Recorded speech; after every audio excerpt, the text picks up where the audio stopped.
ഇതൊരു മിഷനാണല്ലേ. നമ്മളൊരു ഫീസ് മേടിച്ച് ലാംഗ്വേജ് പഠിപ്പിക്കുക എന്നതിലുപരി നമ്മളിപ്പോൾ കാണുന്നത്, ഞാൻ പേഴ്സണലി ഇതിനെ കാണുന്നത്, നമ്മളൊരു എന്താ പറയുക, ഒരു 3 മാസത്തിൽ എന്തെങ്കിലും ഒരു കോഴ്സ് പഠിപ്പിക്കല്ലോ. ഇപ്പോൾ ഒരു കുട്ടിയെ സംബന്ധിച്ച് അവരുടെ ലൈഫിൽ ഉണ്ടാകാൻ പോകുന്ന ഏറ്റവും ബെസ്റ്റ് ആയിട്ടുള്ളൊരു കാര്യമാണ് നമ്മൾ ചെയ്യുന്നത്. അതായത് ഇപ്പം വേൾഡിലെ ഏറ്റവും സ്ട്രോങ്ങസ്റ്റ് 3ാമത്തെ പാസ്പോർട്ടാണ് ജർമ്മനി. അതായത് ജർമ്മൻ പാസ്പോർട്ട് നിങ്ങൾക്ക് ഉണ്ടെങ്കിൽ ലോകത്തിൽ 192 രാജ്യങ്ങളിൽ നിങ്ങൾക്ക് വിസ ഇല്ലാണ്ട് സഞ്ചരിക്കാൻ പറ്റും. എനിക്ക് തോന്നുന്നു ലിസ്റ്റ് ചെയ്തിട്ടുള്ള 200-210 രാജ്യങ്ങളിൽ ഉണ്ടാവും. നേരെ വച്ചത് ഇന്ത്യൻ പാസ്പോർട്ട് ഉണ്ടെങ്കിൽ നിങ്ങൾക്ക് 57 രാജ്യങ്ങളിൽ മാത്രമേ വിസ ഇല്ലാതെ ട്രാവൽ ചെയ്യാൻ പറ്റുള്ളൂ. അപ്പം അത്രയും വലിയൊരു ട്രാൻസ്ഫോർമേഷൻ ഉണ്ടാകുന്ന ഒരു കാര്യത്തെക്കുറിച്ചാണ് നമ്മൾ സംസാരിക്കുന്നത്. അപ്പം ഞങ്ങൾ വളരെ സീരിയസ് ആയിട്ടാണ് ഇതിനെ കാണുന്നത്. അപ്പോൾ ഇത് കുട്ടികളാണെങ്കിലും പേരൻസ് ആണെന്നുണ്ടെങ്കിലും നിങ്ങൾ ജെനുവൻലി എഫേർട്ട് ഇട്ട് സീരിയസ് ആയിട്ട് മുമ്പോട്ട് വരുന്ന ആളുകളാണെന്നുണ്ടെങ്കിൽ തീർച്ചയായിട്ടും ഞങ്ങൾ ഇവിടെ പ്രപ്പോസ് ചെയ്യുന്ന റോയ് സാറിൻ്റെ പേഴ്സണൽ വിഷനായിട്ടുള്ള ട്രാൻസ്ഫോർമേഷൻ നിങ്ങളുടെ ലൈഫിൽ ഉണ്ടാകും. പക്ഷേ അത് വെറുതെ ഉണ്ടാകുമെന്ന് ചോദിച്ചാൽ തീർച്ചയായിട്ടും ഉണ്ടാവില്ല. നിങ്ങൾക്കും വിഷൻ ക്യാരി ചെയ്യണം. അതായത് ഇത്രയും സീരിയസ് ആയിട്ട് കാര്യങ്ങളെ അപ്രോച്ച് ചെയ്ത് സിസ്റ്റമാറ്റിക് ആയിട്ട് അതിനെ മുമ്പോട്ട് കൊണ്ടുപോകാനുള്ള ഒരു തോട്ട് പ്രോസസ്സിലാണ് നിങ്ങൾ വരുന്നതെന്നുണ്ടെങ്കിൽ തീർച്ചയായിട്ടും എന്നെ കേൾക്കുന്ന, ഞങ്ങളെ കേൾക്കുന്ന നിങ്ങളുടെ എല്ലാവരുടെ ലൈഫിൽ ട്രാൻസ്ഫോർമേഷൻ ഉണ്ടാവും. അപ്പോൾ ഇതിൽ സാർ നമ്മൾ സംസാരിച്ചതിൽ എനിക്ക് തോന്നുന്നു മേമിന് 1-2 കാര്യങ്ങൾ ഒരു ബെറ്റർ ക്ലാരിറ്റി തരാൻ പറ്റും. ഇപ്പോൾ ഫോർ എക്സാമ്പിൾ നമ്മൾ പല കാര്യങ്ങളും ഇപ്പം മറ്റ് പല ഇൻസ്റ്റിറ്റ്യൂട്ടുകളെ കമ്പയർ ചെയ്യുമ്പോഴും എഡ്യൂഫ്ലെയറിലെ സ്റ്റുഡൻസിന് എന്തിനാണ് റിസൾട്ട് ഉണ്ടാവുന്നതെന്ന് ചോദിച്ചിട്ടുണ്ടെങ്കിൽ നമ്മൾ അവർ ചെയ്യുന്നതിനേക്കാളും ഇന്നോവേറ്റീവ് ആയിട്ടും അഡ്വാൻസ്ഡ് ആയിട്ടും ഡിഫറൻ്റ് ആയിട്ടുള്ള പല കാര്യങ്ങളും ഇവിടെ ചെയ്യുന്നുണ്ട്. അപ്പോൾ അതിൽ നമ്മളുടെ ഓൺ ആയിട്ട് നമ്മൾ ഇൻവെൻറ്റ് ചെയ്തിട്ടുള്ള ഒരു പ്രോഗ്രാമാണ് ELSP എന്ന് പറയുന്നത്. അപ്പം സിമ്പിളായിട്ട് എന്താണ് ELSP, അതൊരു സ്റ്റുഡൻറ്റിന് എങ്ങനെയാണ് മാം യൂസ്ഫുൾ ആവുക? ഓക്കെ, സോ ELSP എന്ന് പറയുന്നത് നമ്മുടെ ഫുൾ ഫോം വരുന്നത് എഡ്യൂഫ്ലെയർ ലേണിംഗ് സക്സസ് പ്രോഗ്രാം എന്നാണ്. സോ ഇപ്പോൾ അജിത്ത് പറഞ്ഞ പോലെ തന്നെ നമ്മളിവിടെ ഡെവലപ്പ് ചെയ്തൊരു കരിക്കുലമാണ് ELSP എന്ന് പറയുന്നത്. അതായത് ജർമ്മൻ ലാംഗ്വേജ് പഠിച്ച് പാസ്സാവാനും പ്ലസ് ആ ലാംഗ്വേജിൽ പ്രൊഫിഷ്യൻസി വരാനും കൂടെ വേണ്ടി നമ്മളായിട്ട് എഡ്യൂഫ്ലെയർ ആയിട്ട് ഡെവലപ്പ് ചെയ്ത് നമ്മുടെ ടീച്ചേഴ്സ് ഇൻ ഹൗസ് ഡെവലപ്പ് ചെയ്ത ഒരു കരിക്കുലമാണ് ELSP എന്ന് പറയുന്നത്. സോ യൂഷ്വലി ഒരു സ്റ്റുഡൻറ്റ് എന്ന് പറയുമ്പോൾ ഓക്കെ എക്സാം ക്ലിയർ ചെയ്യുക എന്നുള്ളൊരു മേ ബി ആ ഒരു ഗോളോടെ ആയിരിക്കും ജർമ്മൻ ലാംഗ്വേജ് പഠിക്കാൻ വരുന്നത്. പക്ഷേ എക്സാം ക്ലിയർ ചെയ്യുക എന്നുള്ളത് മാത്രമല്ല, നമ്മുടെ ELSPയുടെ 2 മെയിൻ ഗോളാണ്. ഒന്ന് ഡെഫിനറ്റ്ലി എക്സാം ക്ലിയർ ചെയ്യുക എന്നുള്ളത് ഡെഫിനറ്റ്ലി ഒരു ഗോളാണ്.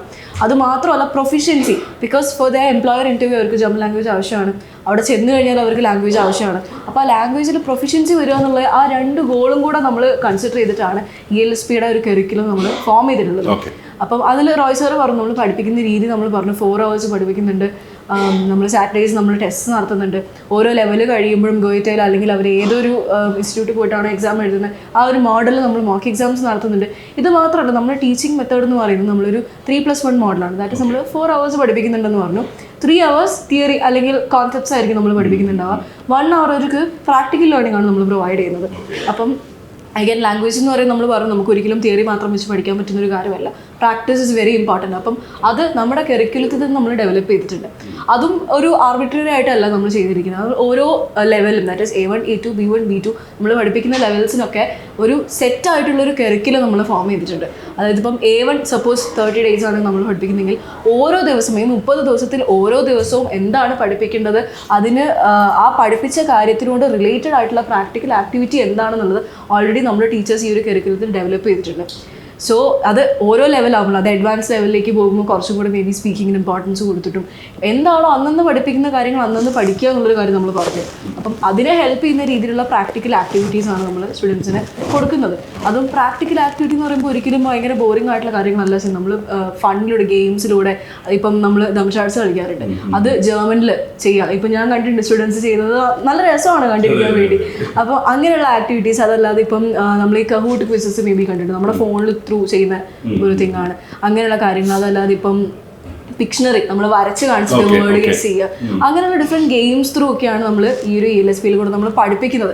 അപ്പം കുറച്ചും കൂടി എൻഗേജിങ് ആയിട്ടുള്ള രീതിയിൽ ഇപ്പോൾ നമ്മൾ സിനിമ കാണിക്കാറുണ്ട്. ഇപ്പോൾ A1 ലെവലാണെങ്കിൽ A1 ലെവലിന് ആ കുട്ടിക്ക് അല്ലെങ്കിൽ സ്റ്റുഡൻസിന് ആവശ്യമായിട്ടുള്ള ഒരു ലെവലുള്ളൊരു ഫിലിം, അങ്ങനെ ഡിഫറെൻറ്റ് കാര്യങ്ങൾ നമ്മൾ മൂവീസ് കാണിക്കാറുണ്ട്. അപ്പം എൻഗേജിങ് ആയിട്ട് പഠിപ്പിക്കുന്ന സമയത്ത് കുറച്ചും കൂടെ അവർക്ക് ഉൾക്കൊള്ളാനുള്ള ഒരു ഇൻട്രസ്റ്റും ഉണ്ടാവും, ഈസിയറും ആയിരിക്കും.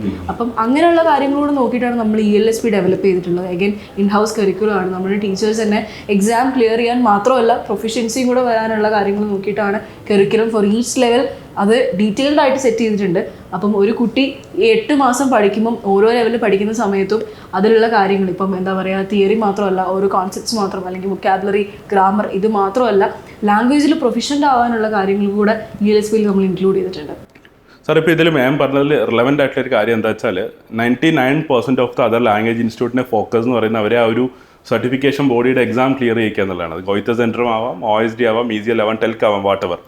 പക്ഷേ എന്തുകൊണ്ടാണ് as A chairman Roy sir ഒന്ന് മാറി ചിന്തിക്കുന്നത്? അതായത് ELSP പോലത്തെ ഒരു പ്രോഗ്രാം വരണം, അല്ലെങ്കിൽ കുട്ടികൾക്ക് ഒരു ഗോയിറ്റേഴ്സ് സെൻറ്ററത്തിൻ്റെ എക്സാം മാത്രം പാസ്സായപ്പോൾ അവർക്ക് റിയൽ കമ്മ്യൂണിക്കേഷൻ സ്കില്ലും കൂടെ ഉണ്ടാവണം, അങ്ങനെ ചിന്തിക്കാനുള്ള ഒരു തോട്ട് പ്രോസസ്സിൻ്റെ ഒരു ബേസ് റീസൺ എന്തായിരുന്നു? അതായത് നമ്മൾ ഈ ഫിയോണയൊക്കെ പോയി ജർമ്മനി എന്ന് പറഞ്ഞൊരു ഉത്തരം, അത് എനിക്ക് അവർ പറഞ്ഞൊരു കാര്യം ഇതിന് ഉത്തരവായിട്ട് എനിക്ക് തോന്നുന്നുണ്ട്. അതായത് അവരുടെ ക്ലാസ്സിൽ നമ്മുടെ എഡ്യൂഫ്ലെയറിൽ നിന്ന് പഠിച്ച 3-4 കുട്ടികളുണ്ട്, മറ്റ് ഇൻസ്റ്റിറ്റ്യൂട്ടിൽ നിന്ന് പഠിച്ച കുട്ടികളുമുണ്ട്. അപ്പോൾ ഫിയോണ പറഞ്ഞു 2 ആഴ്ച കൊണ്ട് ഇവർക്ക് ജർമ്മൻകാരുടെ ഭാഷ മനസ്സിലാക്കാനും കോപ്പപ്പ് ചെയ്യാനും വേണ്ടിയിട്ട് സാധിച്ചു. അവരുടെ സ്ലാങ് അല്ലെങ്കിൽ ആ ഡിഫറൻസ്, അവർ സ്പീഡിൽ സംസാരിക്കുന്നതൊക്കെ മനസ്സിലാക്കാൻ സാധിച്ചു. അതേ സമയത്ത് മറ്റ് സ്ഥലത്തു നിന്ന് വന്ന കുട്ടികൾക്ക് ഇപ്പോഴും 5-6 മാസമായിട്ടും അത് അഡാപ്റ്റ് ചെയ്യാനായിട്ട് സാധിക്കുന്നില്ല എന്ന് പറഞ്ഞു.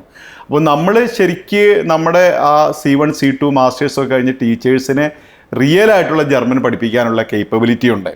അപ്പം അവരുടെ പ്രൊനൗൺസിയേഷൻ ആണെങ്കിലും എല്ലാ കാര്യങ്ങളും റിയൽ ആയിട്ടുള്ള ആ മെത്തേഡിൽ കൂടിയാണ് പഠിപ്പിക്കുന്നത്. അപ്പം കുട്ടികൾക്ക് ആ ലാംഗ്വേജിൽ ഒരു പ്രൊവിഷൻസി ഉണ്ടാക്കാൻ വേണ്ടി സാധിക്കും.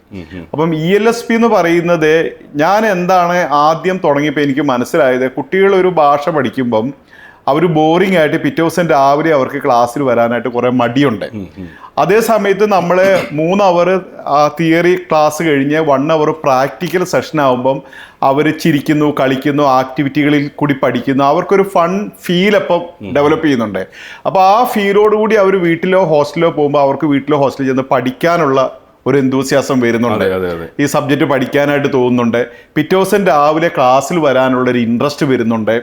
അപ്പം ഇതൊരു എന്താ പറയുക, കൂട്ടുകാരോടൊപ്പം ഒരു ഗെയിം പോലെയൊക്കെ പഠിക്കാനായിട്ടുള്ള കാര്യങ്ങൾ അവർക്ക് മനസ്സിലാവുന്നുണ്ട്. അപ്പം ഇതെല്ലാം തന്നെ കുട്ടികൾക്ക് കുറെ കൂടി ഇതിലേക്ക് എന്താ പറയുക ഇറങ്ങിച്ചെന്ന്, അതായത് സ്കില്ലിന് നമ്മൾ പ്രാധാന്യം കൊടുത്തിട്ടുള്ളൊരു മെത്തേഡാണ് നമ്മൾ ELSP എന്ന് പറയുന്നത്. അതിൽ കൂടിയേ ഒരു ലാംഗ്വേജ് പ്രൊഫഷൻസിയിലേക്ക് അവർക്ക് വരാൻ വേണ്ടി പറ്റുള്ളൂ. അപ്പോൾ ഈ അക്കാദമിക് ഇയറിൽ ഞാൻ എൻ്റെ മനസ്സിൽ വിചാരിക്കുന്ന ഒരു കാര്യമാണ്, നമുക്ക് കുറച്ചുകൂടി ക്യാമറ ഫേസ് ചെയ്യുന്ന പ്രോഗ്രാമുകൾ കുട്ടികൾക്ക് കൊടുക്കണം, ഇൻകോർപ്പറേറ്റ് ചെയ്യണം. കാരണം നമുക്കറിയാം ഇന്ന് ജർമ്മനിയിൽ നിന്നുള്ള ഇൻ്റർവ്യൂ എല്ലാം ഓൺലൈനാണ് നടക്കുന്നത്, സൂമിലും ഗൂഗിൾ മീറ്റിലും ഒക്കെ നടക്കുന്നത്. അപ്പോൾ ഒരു ക്യാമറയുടെ മുന്നിൽ വേറെ ആളോട് കമ്മ്യൂണിക്കേറ്റ് ചെയ്യാനുള്ള കഴിവ് വളരെ പ്രധാനമായിട്ട് വേണം. അപ്പം ആ ഒരു കാര്യം ഡെവലപ്പ് ചെയ്യണമെങ്കിൽ കുട്ടികൾ A1 ക്ലാസ്സിൽ വരുമ്പോൾ തന്നെ ഒരു ക്യാമറയുടെ മുന്നിൽ സംസാരിക്കാനുള്ള ശീലം അവർക്ക് വളർന്നു വരണം, ഷൈ ഇല്ലാതെ.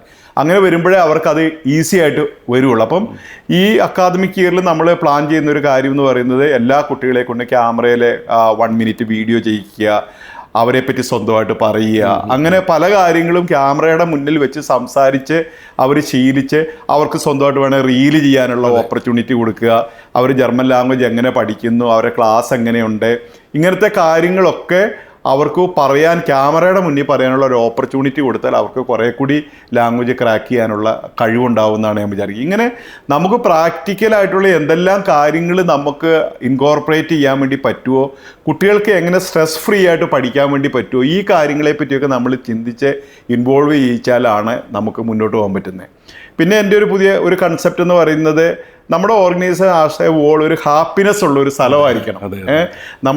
നമ്മൾ ടീം മെമ്പേഴ്സ്, അതായത് നമ്മൾ സ്റ്റാഫായിട്ട് വർക്ക് ചെയ്യുന്ന മുഴുവൻ ആളുകൾ ഹാപ്പി ആയിട്ട് എന്തൂസിയാസം അല്ലെ എനർജിയിൽ വർക്ക് ചെയ്യുക, നമ്മുടെ അടുത്തേക്ക് വരുന്ന കുട്ടികളെല്ലാം സന്തോഷപൂർവ്വം ഇരിക്കുക, ഒരു സന്തോഷമുള്ളൊരു പ്ലേസ് ആയിട്ട് ഫീൽ ചെയ്യുമ്പോഴാണ് അവർക്ക് വരാനും പഠിക്കാനും ഇതിനോടൊരു ഇഷ്ടം തോന്നാനും ഒക്കെയുള്ള കാര്യം ഉണ്ടാകും. ഇതെല്ലാം നമ്മൾ ഡെവലപ്പ് ചെയ്ത് കൊണ്ടുവരുമ്പോഴാണ് കുറച്ചും കൂടി കുട്ടികൾക്ക് പഠിച്ച് പാസ്സായി പോകാനുള്ള ഒരു ഓപ്പർച്യൂണിറ്റി അവരുടെ ലൈഫിലുണ്ടാകുന്നത്. ഒരു പക്ഷേ ചെറിയ പ്രായത്തിലുള്ള കുട്ടികൾക്ക് അവരുടെ ലൈഫിലുണ്ടാകുന്ന ട്രാൻസ്ഫോം അത്രമാത്രം അവർക്ക് ഇമാജിൻ ചെയ്യാൻ ഒരു പക്ഷേ പറ്റിയെന്ന് വരില്ല. പക്ഷെ നമുക്കത് കാണാൻ വേണ്ടി പറ്റും, ഈ പോയ കുട്ടികളുടെ ലൈഫിൽ എന്തെല്ലാമാണ് ഉണ്ടാകുന്നത്. എനിക്ക് ഓരോരുത്തരും ലൈഫ് പോയ 1-2 ആളുകൾ ഞാൻ പറയും. ഇപ്പം സൂസനും ഷാരോണും ആദ്യം അവർ 2 ആളും കർണാടകയിലുള്ള മലയാളികളാണ്, ഇവിടെ വന്ന് പഠിച്ചു, അവർ പോയി. ഇപ്പോൾ സൂസൻ്റെ കാര്യം, ഇപ്പോൾ ഫാഷൻ്റെ കാര്യം നമ്മൾ നേരത്തെ സംസാരിച്ചു, ജർമ്മൻ്റെ കാര്യം. അപ്പം സൂസൻ ഇവിടെ പഠിച്ചപ്പോഴുള്ള ഫോട്ടോയും സൂസൻ ഇപ്പോൾ ജർമ്മനിയിലെത്തി 1 ഇയർ കഴിഞ്ഞിട്ട് സൂസൻ്റെ ഫോട്ടോയും കണ്ട ഒരു സെലിബ്രിറ്റിയുടെ മോഡലുള്ള ഫോട്ടോ ആണ് സൂസൻ്റെ ഇപ്പോൾ കാണുന്നത്. അത്രയധികം ലൈഫിൽ ചേഞ്ച് ചെയ്തിട്ടുണ്ട്. അപ്പം എനിക്ക് ഈ ഷാരോണിൻ്റെ ഫാദർ പറഞ്ഞൊരു കാര്യം എനിക്ക് ഓർമ്മയുണ്ട്. അതായത് ഇവിടെ വന്നപ്പോൾ നമ്മളോട് പറഞ്ഞു, ഇതുപോലെ അവർ കർണാടകയിൽ പോയി കൃഷിയൊക്കെ ചെയ്തു, കൃഷിക്കാരായിരുന്നു, വിജയിച്ചില്ല, ഒരുപാട് കടങ്ങളൊക്കെ വന്നു, കടമുണ്ട്, ഭയങ്കര ബുദ്ധിമുട്ടായിരുന്നു നാട്ടിൽ ജീവിക്കാൻ. അപ്പോഴാണ് മോൻ ഇങ്ങനെ പഠിച്ച് ജർമ്മനി പോയി, അവനവിടെ പോയി ഞങ്ങളുടെ കടമെല്ലാം വീട്ടി ഞങ്ങൾക്ക് കാറ് വാങ്ങിത്തന്നു, അതിൻ്റെ EMI അവനാണ് അടയ്ക്കുന്നത്. ഇപ്പം ഞങ്ങൾക്ക് ഭയങ്കര സന്തോഷമുണ്ട്, ഞങ്ങളിപ്പോൾ സൊസൈറ്റിയിൽ എല്ലാവരെയും മുന്നിൽ വളരെ അന്തസ്സോടുകൂടിയാണ് ജീവിക്കുന്നത്.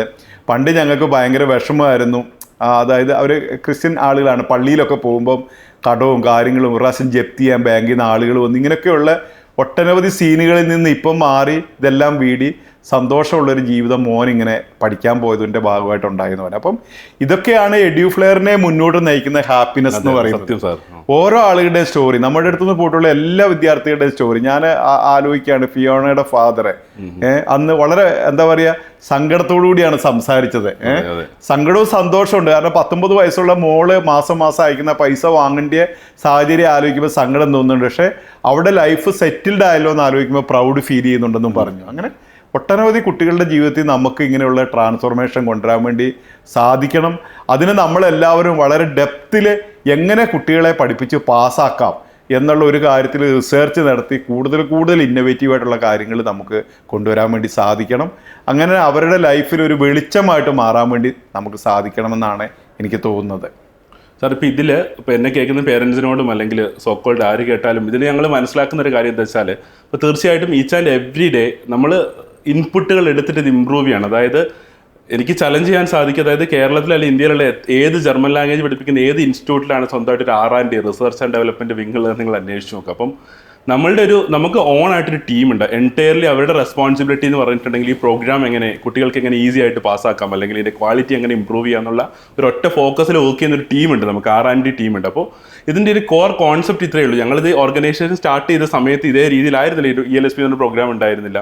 അപ്പോൾ അത് ഈച്ച് ആൻഡ് എവ്രി ടൈം ഞങ്ങൾ ഇമ്പ്രൂവ് ചെയ്തുകൊണ്ടിരിക്കുകയാണ്. ഞാൻ പറയുന്നത് ഞങ്ങളെ കേൾക്കുന്നതിൽ മറ്റേതെങ്കിലും ലാംഗ്വേജ് ഇൻസ്റ്റിറ്റ്യൂട്ടുകളൊക്കെ ഉണ്ടെങ്കിൽ തീർച്ചയായിട്ടും നിങ്ങളും ഇങ്ങനെ ഇന്നോവേറ്റീവ് ആയിട്ടുള്ള മെത്തേഡുകളൊക്കെ മുമ്പോട്ട് കൊണ്ടുവരണം. കാര്യം കേരളത്തിൽ ഇപ്പോൾ ഒരു 5 ലക്ഷമല്ലോ 4 ലക്ഷം 1 ലക്ഷം കുട്ടികൾ ജർമ്മൻ ലാംഗ്വേജ് പഠിക്കാൻ മുമ്പോട്ട് തയ്യാറായിട്ട് വരുവാണെന്നുണ്ടെങ്കിൽ അത്രയധികം കുട്ടികളെ ഓഫ്ലൈനായിട്ട് പഠിപ്പിക്കാനുള്ള ഒരു ഫെസിലിറ്റി അല്ലെങ്കിൽ അങ്ങനെ ചെയ്യാൻ ഞങ്ങൾ ഇമ്മീഡിയറ്റ്ലി ഉദ്ദേശിക്കുന്നില്ല. ഇവിടെ ഇപ്പം കേരളത്തിലുള്ള എല്ലാ കുട്ടികളെയും ഇന്ത്യയിലെ ഡിഫറെൻറ്റ് പാർട്ടിൽ നിന്ന് കുട്ടികൾ വരുന്നുണ്ടെങ്കിൽ നിലവിൽ 600 കുട്ടികൾക്ക് ഫെസിലിറ്റേറ്റ് ചെയ്യാനുള്ള സ്ഥലം മാത്രമാണ് ഞങ്ങളുടെ കയ്യിലുള്ളത്. അപ്പോൾ തീർച്ചയായിട്ടും മറ്റു കുട്ടികളും ബെറ്റർ ആയിട്ടുള്ള ഒരു കരിയർ അല്ലെങ്കിൽ ബെറ്റർ ആയിട്ടുള്ള ഒരു ലേണിംഗ് അവർ ഡിസർവ് ചെയ്യുന്നുണ്ട്. അപ്പോൾ തീർച്ചയായിട്ടും എനിക്ക് തോന്നുന്നു അവർക്ക് എല്ലാവർക്കും ഇങ്ങനത്തെ ഡിഫറെൻറ്റ് ആക്ടിവിറ്റികളിലേക്ക് പോകേണ്ടതായിട്ടുണ്ട്. കാര്യം എന്താ വെച്ചാൽ എഡ്യൂഫ്ലെയറിനെ സംബന്ധിച്ച് ഞാൻ മനസ്സിലാക്കുന്നത് ഞങ്ങളൊരു പാത്ത് ഫോളോ ചെയ്യുകയല്ല ചെയ്യുന്നത്. ഇപ്പോൾ ജർമ്മൻ ലാംഗ്വേജ് അല്ലെങ്കിൽ ഹൗസ് ബിൽഡിംഗ് പോലത്തെ ഒരു പ്രോഗ്രാമിന് ഞങ്ങൾ ഫസ്റ്റ് മൂവറാണ്. അപ്പോൾ നമ്മളാണ് ഒരു എക്സാമ്പിൾസ് സെറ്റ് ചെയ്യുന്നതും പല കാര്യങ്ങളും മുമ്പിൽ നടന്ന് ചെയ്യുന്നത്. അപ്പോൾ എനിക്ക് തോന്നുന്നത് എല്ലാവരും ഇങ്ങനത്തെ ബെറ്റർ ആയിട്ടുള്ള കാര്യങ്ങൾ ഡിസർവ് ചെയ്യുന്നുണ്ട്. അപ്പോൾ തീർച്ചയായിട്ടും അതിൽ ഏറ്റവും ബെസ്റ്റ് ഡിസർവ് ചെയ്യണമെന്ന് ആഗ്രഹിക്കുന്ന കുട്ടികൾക്കും പേരൻസിനും എഡ്യൂഫ്ലെയർ ചൂസ് ചെയ്യാം. നിങ്ങൾക്ക് ഞാൻ സജസ്റ്റ് ചെയ്യുന്നത് അവർ എഡ്യൂഫ്ലെയറിൽ ഒന്ന് വന്ന് കണ്ട് കാര്യങ്ങൾ മനസ്സിലാക്കുക. എന്നിട്ട് നിങ്ങൾക്ക് ഞങ്ങൾ പറയുന്ന കാര്യങ്ങൾ എത്രത്തോളം റിയലിസ്റ്റിക് ആണെന്ന് നിങ്ങൾ മനസ്സിലാക്കിയതിന് ശേഷം മാത്രം ഒരു തീരുമാനം എടുത്താൽ മതി. കാര്യം ഇത് നമുക്കിപ്പോൾ നാട്ടിൽ വളരെ സിമ്പിളായിട്ട് പറയുന്നൊരു കാര്യമുണ്ട്, ഉന്തി മരം കയറ്റിയാൽ കൈവിടുമ്പോൾ താഴെ പോകുന്നുള്ളൊരു പഴഞ്ചൊല്ലുണ്ട്. അതായത് നമുക്ക് ആരെയും ഫോഴ്സ്ഫുള്ളി ഒരു കാര്യവും ചെയ്യിക്കാൻ പറ്റില്ല. ഞങ്ങൾ കറക്റ്റായിട്ടൊരു മെത്തഡോളജി ഒരു എക്കോസിസ്റ്റം സാറ് പറഞ്ഞവരോട് ഡിഫൈൻ ചെയ്ത് ഡെവലപ്പ് ചെയ്ത് വെച്ചിട്ടുണ്ട്. അപ്പോൾ ആ പാത്തിലൂടെ സഞ്ചരിച്ച് ലൈഫിൽ ട്രാൻസ്ഫർമേഷൻ ഉണ്ടാക്കാൻ ആഗ്രഹിക്കുന്നു. ഇപ്പം ഷാരോണിൻ്റെയോ അഞ്ജുവിൻ്റെയോ ഫിയോണയുടെയോ നിഷയുടെയോ അല്ലെങ്കിൽ സഫ്വാൻ്റെയോ അല്ലെങ്കിൽ ഏത് കുട്ടികളുടെ അഞ്ജുവിൻ്റെ ഏത് കുട്ടികളുടെ ആകട്ടെ അതുപോലത്തെ ഒരു ട്രാൻസ്ഫോർമേഷൻ നിങ്ങൾ ഡിസർവ് ചെയ്യുന്നുണ്ട് നിങ്ങളുടെ ലൈഫിൽ വേണമെന്നുണ്ടെങ്കിൽ തീർച്ചയായിട്ടും എഡ്യൂഫ്ലെയർ ചൂസ് ചെയ്യുകയാണെന്നുണ്ടെങ്കിൽ അത് 100% ആത്മാർത്ഥതയോടുകൂടിയാണ് നിങ്ങൾ വരുന്നതെന്നുണ്ടെങ്കിൽ നിങ്ങളെ എന്തായാലും ഡെഫിനറ്റ് ആയിട്ട് ഹെൽപ്പ് ചെയ്യാനും ജർമ്മനിൽ എത്തിക്കാൻ ഞങ്ങൾക്ക് സഹായിക്കാൻ സാധിക്കും. സോ അതാണ് എനിക്ക് എന്നെ കേൾക്കുന്ന പേരൻസിനോടും സ്റ്റുഡൻസിനോടും പറയാനുള്ളത്. സോ മാമിന് എന്തെങ്കിലും ആഡ് ചെയ്യാനുണ്ടോ അതിൽ? ഡെഫിനറ്റ്ലി ഇപ്പം ഞാൻ വിശ്വസിക്കുന്ന ഒരു കാര്യം, നമ്മൾ പഠിക്കുന്ന ഒരു കാര്യത്തിൽ നമ്മൾ പാഷനറ്റ് ആണെങ്കിൽ ഡെഫിനറ്റ്ലി വി ക്യാൻ എക്സലേറ്റഡ് എന്ന് വിശ്വസിക്കുന്ന ഒരു പേഴ്സണാണ് ഞാൻ. എൻ്റെ ലൈഫിലും അങ്ങനെ തന്നെ ഉണ്ടായിട്ടുള്ളൂ. അപ്പം നമ്മൾ ഈ ജർമ്മൻ ലാംഗ്വേജ് പഠിക്കുന്ന സ്റ്റുഡൻസിനോട് എനിക്ക് പറയാനുള്ളത് അതിൻ്റെ ഒരു ജോലിയായിട്ട് നിങ്ങൾ കാണാതിരിക്കുക. നിങ്ങളൊരു പുതിയൊരു ഭാഷ പഠിക്കുന്നു, ഇറ്റ്സ് എക്സൈറ്റിംഗ്. പുതിയൊരു കാര്യമാണ് നമ്മൾ പഠിക്കുന്നത്. പുതിയൊരു ലാംഗ്വേജ് പഠിക്കുന്നത് ഇഷ്ടംപോലെ കാര്യങ്ങൾ പഠിക്കാനുണ്ട് അതിൻ്റെ അകത്ത്. അതിൻ്റെ തിയറി മാത്രമല്ല, ഇപ്പോൾ പറഞ്ഞില്ല പ്രാക്ടിക്കലായിട്ടുള്ള പല കാര്യങ്ങളും നമുക്ക് ചെയ്യാനുണ്ട്. ഗെയിംസ് ഉണ്ടാവും, ആക്ടിവിറ്റീസ് ഉണ്ടാവും, നമുക്ക് പഠിക്കുക എന്നുള്ള എക്സ്ക്യൂസിൽ സിനിമ കാണാം, അങ്ങനെയുള്ള പല കാര്യങ്ങളും നമുക്ക് ചെയ്യാൻ പറ്റും. അപ്പം അതിന് എക്സൈറ്റിംഗ് ആയിട്ടുള്ളൊരു കാര്യമായിട്ട് കാണാം. നിങ്ങൾ പഠിക്കുന്ന കാര്യത്തിൽ കുറച്ച് പാഷൻ കാണിക്കുക. എനിക്കിത് കിട്ടണം, ജയിക്കണം, എനിക്ക് ജർമ്മനി എന്നുള്ളൊരു കൺട്രിയിലേക്ക് എത്തണം എന്നുള്ളൊരു എൻഡ് ഗോളായിട്ട് നിങ്ങൾ കാണുക. ഒരിക്കലും ജർമ്മൻ ലാംഗ്വേജ് പഠിക്കുക എന്നുള്ളതായിരിക്കരുത് നിങ്ങളുടെ ഗോൾ. നിങ്ങൾ ജർമ്മനിയിൽ എത്തുക, അവിടെ ഒരു നല്ലൊരു ലൈഫിൽ സെറ്റിൽഡ് ആവുക എന്നുള്ളതായിരിക്കണം ഗോൾ. അപ്പോൾ അതിനു വേണ്ടി വർക്ക് ചെയ്യുക, അതിനു വേണ്ടി നിങ്ങൾ പാഷൻ കാണിച്ചു കഴിഞ്ഞാൽ ഡെഫിനറ്റ്ലി അവിടെ എത്താൻ പറ്റുമെന്ന് ഞാൻ വിശ്വസിക്കുന്നുണ്ട്. EduFlair, education driven by passion.